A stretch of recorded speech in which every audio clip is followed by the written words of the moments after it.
Hello বন্ধুরা, সকলকে স্বাগত আমার চ্যানেল বৃষ্টিবান টাতে। সবাই কেমন আছেন? হ্যাপি থাকবেন, পজিটিভ থাকবেন। জেন্ডার স্পেসিফিক রিডিং এটা একদম নয়। আমার ভিউস মেল অথবা ফিমেল যে কেউ হতে পারে। টাইমলেস কালেক্টিভ জেনারেল পিক করা বলে সবসময় সব কথা আপনার সাথে রেজোনেট নাও করতে পারে। টাইমলেস হওয়ার জন্য আপনার সামনে যখন রিডিংটা আসবে আপনি এখান থেকে কোনো না কোনো গাইডেন্স কিন্তু পেয়ে যাবেন। All zodiac sign based reading কয়েকটা রাশি থাকে বলে আমি সেগুলোকে মেনশন করে দিই। সর্বোপরি রিডিংয়ের এনার্জি যদি আপনার সাথে ম্যাচ হয়ে যায় তাহলে কিন্তু পুরো রিডিংটাই আপনার। আজকে দেখে নেওয়ার চেষ্টা করব আপনার পার্টনারের কারেন্ট এনার্জি কি, তার কিছু মেসেজও দেখে নেব। আপনার কারেন্ট এনার্জি ডিভাইনের গাইডেন্স কিছু থাকলে সেটাও দেখে নেওয়ার চেষ্টা করব। রিলেশনশিপের হ্যাপি মোমেন্টস ভাবতে পারেন, পার্সনের নাম ভাবতে পারেন, তার ছবিও ভাবতে পারেন। ডিভাইন গাইড করবেন আমার ভিউয়ার্স যার কথা ভেবে রিডিংটা দেখছেন তার কারেন্ট এনার্জি কি।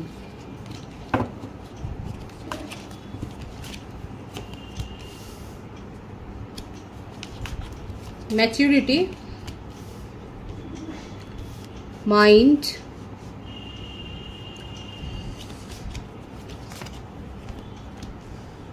projection,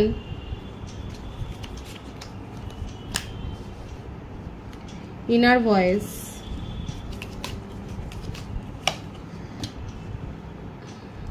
transformation,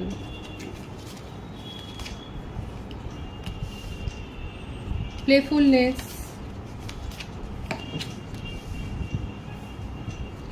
fighting, turning in,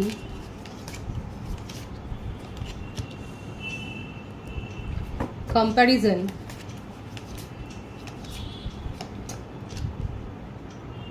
control, bottom of the deck, success.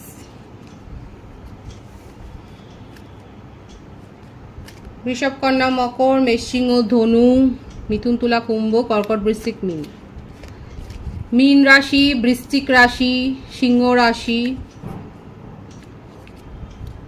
এই রাশিগুলো একটু মেজর দেখা যাচ্ছে, বাকি প্রত্যেকটা সাইন কিন্তু এসে গেছে। বার্থ ডেটের মধ্যে 6, 4, 5, 13, 2, 7, 24, 15, 22, 13, 31, 23, 14,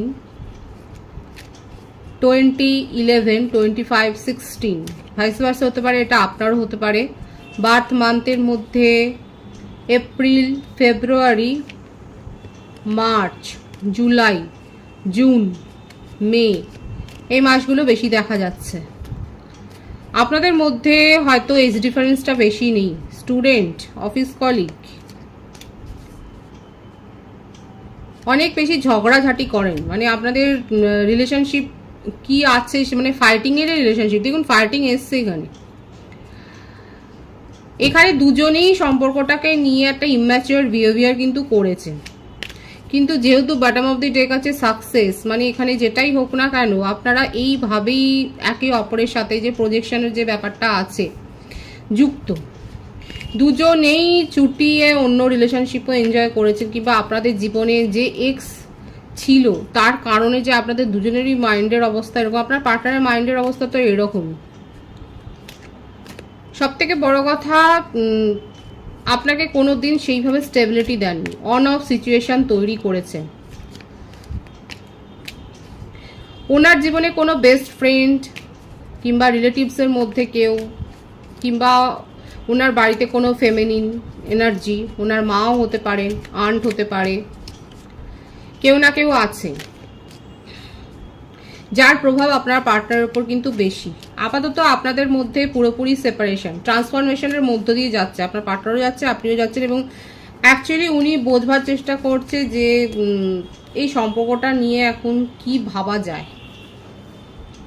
প্লেফুলনেসের এনার্জিতে ছিলেন, আসা যাওয়া, অন অফ পজিশন তৈরি করা, যথেষ্ট আপনাদের মধ্যে ফাইটিং হয়েছে সেটাও দেখা যাচ্ছে। তবে ওনার নেচারটা হচ্ছে এইরকমই। ওনাকে নিয়ে যে আপনি যদি ভাবেন যে সবাই খুব একটা হ্যাপি আছে সেরকম না। ওনার ফ্যামিলিতেও ওনাকে নিয়ে সমস্যা, ঠিক এই কারণেই সমস্যা, কারণ নিজের মধ্যে স্থির নেই। আপনার পার্টনার ভীষণ ফ্রিকল মাইন্ডের। আর সব থেকে বড় কথা, উনি ভিকটিম সাজতে খুব পছন্দ করেন। কোথাও কোনো কম্পিটিশন একদম সেখান থেকে এড়িয়ে যাওয়া, পালিয়ে যাওয়া বলতে পারেন। আবার তার উপরে আছে ইগো, মানে কেউ তাকে যদি পয়েন্ট আউট করে তার খামতিগুলোর দিকে, তখন সে তার থেকে মানে 7 হাত দূরে। এই কারণেই আপনাদের মধ্যে ফাইটিংটা হয়েছে, কারণ ওনার এই ধরনের ব্যবহারগুলো আপনি টলারেট করেননি। হ্যাঁ, আপনার নিজের জীবনেও আপনি ব্যস্ত ছিলেন। এখানে দেখা যাচ্ছে কার্ডের ভাইবসে যে দুজনের মধ্যে মানে এই ধরনের একটা ছিল ব্যাপার, যে উনি যদি ব্যস্ত থাকেন আপনি লিটারেলি আপনার এনার্জিটা আমি পরে দেখব। এখানে দেখা যাচ্ছে আপনার পার্টনার কিন্তু ভিকটিম রোল প্লে করতে ভালোবাসে, এবং ওনাকে নিয়ে সবাই যে খুব একটা সুখী সেটা নয়। ওনাকে নিয়ে অনেকেই গসিপ করে।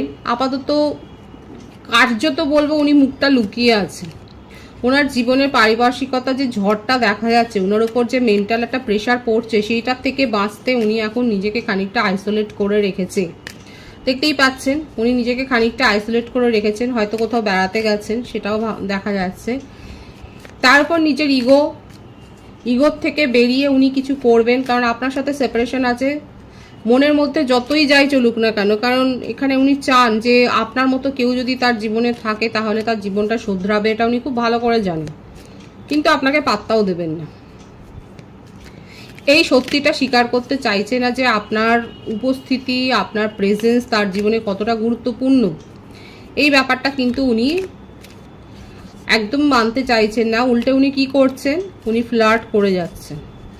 প্লেফুলনেসের এনার্জি, ওনার কাছে একের অধিক চয়েস আছে, সেইগুলো নিয়ে ভাবছেন,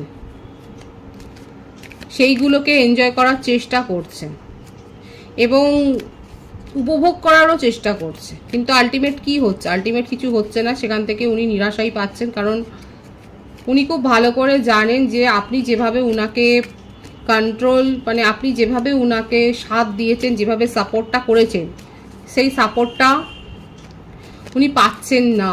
উনি যদি পেতেন, হ্যাঁ, এবার আপনার প্রশ্ন থাকতে পারে যে উনি যদি পেতেন তাহলে কি উনি মুভ অন করতেন? অবশ্যই করতেন,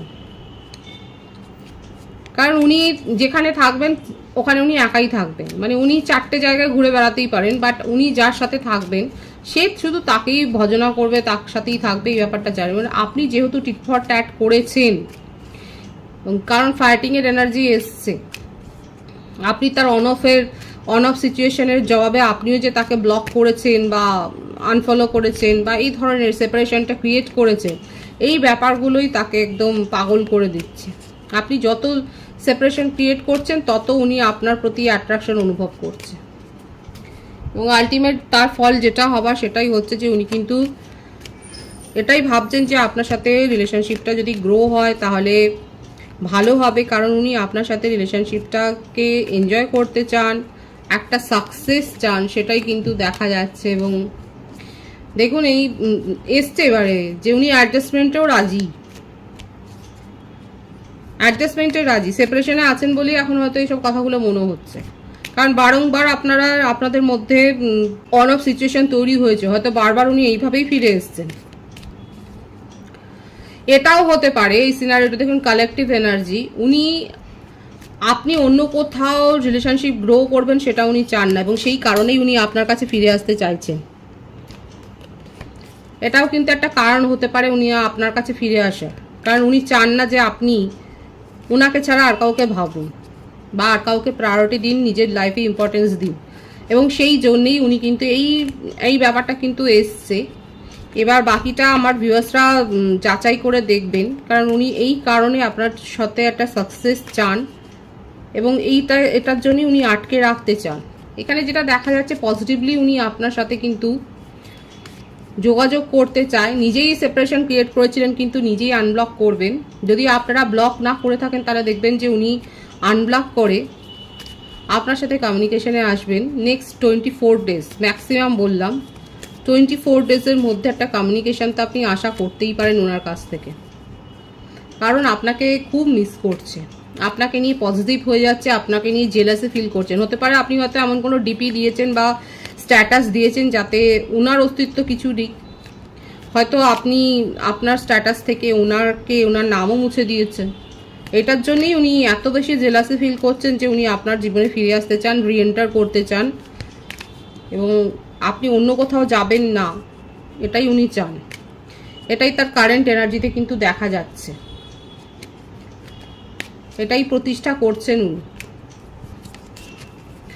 আপনার কারেন্ট এনার্জিটা দেখব। Innocence, courage, celebration, integration, experiencing. Long distance relationship যাদের আছে তাদের ক্ষেত্রে বলবো আপনারা একটা হায়ার সোল কানেকশনে আছেন। এখানে আমার যে ভিউয়ার্স রয়েছেন কালেকটিভলি আপনারা ম্যানিফেস্ট করছেন, এই সম্পর্কটাই ম্যানিফেস্ট করছেন এবং সম্পর্কের যা পরিণতি হয়েছে আপনার মনে হচ্ছে যে এটা আবার রিইউনিয়ন হওয়ার ক্ষেত্রে অনেক সমস্যা আছে, কিন্তু তা সত্ত্বেও আপনি কিন্তু ম্যানিফেস্ট করছেন এই সম্পর্কটাকে। আপনি কোনো রিচুয়ালস পালন করছেন বা হয়তো স্পেল ওয়ার্কও করছেন। আপাতত আপনি এটাকে নিয়েই অনেকে আছে কালেকটিভলি, আমি বলছি যে এখানে অনেকেই আছে যারা কিন্তু ম্যানিফেস্ট করছেন এবং আপনার মনে হচ্ছে যে ওর সাথেই আপনার পার্টনারের সাথেই আপনার কমপ্লিশন। এবং এখানে একটা যারা ম্যানিফেস্ট করছেন, রিচুয়ালস করছেন, স্পেল ওয়ার্ক করছেন, সেক্ষেত্রে আপনারা কিন্তু একটা সুযোগ পাবেন, কারণ আপনার পার্টনার কিন্তু আপনার কাছে ফিরে আসছে শুধুমাত্র এই কারণে যে আপনি তার সাথেই থাকবেন। ভীষণ মিস করছে এখানে, টেলিপ্যাথিক্যালি কানেক্টেড, কারণ পজিশনের কার্ডটা এসেছিল এখানে। আপনারা একে অপরের থটটাকে শেয়ার করছেন এবং আপনি দেখুন ক্লিঙ্গিং টু দ্য পাস্ট। এই দেখুন কালেকটিভলি আমার ভিউয়ার্সরা পার্টনারকে ম্যানিফেস্ট করছেন, ভীষণ মিস করছেন এবং কোথাও না কোথাও তার এনার্জিও পিক করছেন। আবারও এসছে past life connection. Higher soul কানেকশনে অনেকে রয়েছেন আপনারা এবং মনে প্রাণে চাইছেন, এটাই ম্যানিফেস্ট করছেন যে রিউনিয়নটা হোক, আর আপনার পার্টনারও সাকসেস চায় কোথাও না কোথাও। দুজনের পজিটিভ থটটাই এখানে এক হয়ে যাচ্ছে। আপনি রিউনিয়ন করতে চান আর উনিও একটা ভিক্টরি চান এই সম্পর্কে। ফায়ার এবং ওয়াটার, দুজনেরই মনের মধ্যে এখন এইটাই ডিজায়ার যে সব কিছু ঠিকঠাক হয়ে যাক, এই ডিজায়ারটাই কিন্তু চলছে। দেখা যাক ঈশ্বরের কি ইচ্ছা আছে, ডিভাইনের গাইডেন্সটা আমি দেখবো যে ডিভাইন কি বলছে।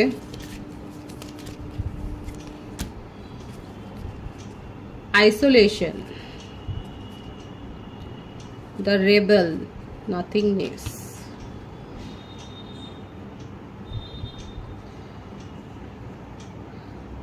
হার্টব্রেক সিচুয়েশন থেকে বেরিয়ে আসুন। যারা ভিকটিম মেন্টালিটিতে আছেন, যাদের মনে হচ্ছে যে পার্টনারের কারণে হার্টব্রেক হয়েছে, তাদেরকে ডিভাইন বলছে নিজেকে সময় দাও, নিজের সোলকে সময় দাও এবং গ্রো হও, পজিটিভলি গ্রো হও। এবং যেটা হয়েছে সেটা তো হয়ে গেছে, এবার কি হবে সেটা কিন্তু আপনার ওপরই ডিপেন্ড করছে। আবার আপনার সাবকনসিয়াস মাইন্ডের কথা শুনুন এবং অতীতের শৃঙ্খল থেকে, এখানে দেখুন দ্য রেবেলের কার্ডটা এবং তারপরে দেখুন নাথিংনেস। আপনাকে বলছি এরকম ডার্ক এনার্জি থেকে নিজেকে বার করে আনুন, নিজেকে মুক্ত করুন, সাবকনসিয়াস মাইন্ডের কথাটা শুনুন, অবচেতন মনের কথাটা শুনুন এবং ভিকটিম মেন্টালিটিতে থাকবেন না। যেটা হয়ে গেছে সেটা পাস্ট, ফিউচারটা আপনি ক্রিয়েট করতে পারেন, সেটার উপরই ফোকাসড হন, পজিটিভলি গ্রো করুন, নিজের সোলকে নিজেকে হিল করুন। পজিটিভ আছে এনার্জিকে অবশ্যই ক্লেম করে নেবেন। রিডিং এর এনার্জি আপনার সাথে ম্যাচ হলে রিডিংটা লাইক করে এনার্জি অবশ্যই এক্সচেঞ্জ করুন, যেটা ভীষণভাবে জরুরি। সকলকে আমার চ্যানেলে অনেক অনেক স্বাগত এবং শুভেচ্ছা জানাই। যারা রয়েছে তাদেরকে অনেক ভালোবাসা, আপনাদের ভালোবাসার সহযোগিতা এই পরিবারকে বৃহত্তর করে তুলুন। রিডিংটা একটু শেয়ার করে দেবেন, চ্যানেলটা সাবস্ক্রাইব করে দেবেন। সবাই ভীষণ ভীষণ ভালো থাকবেন।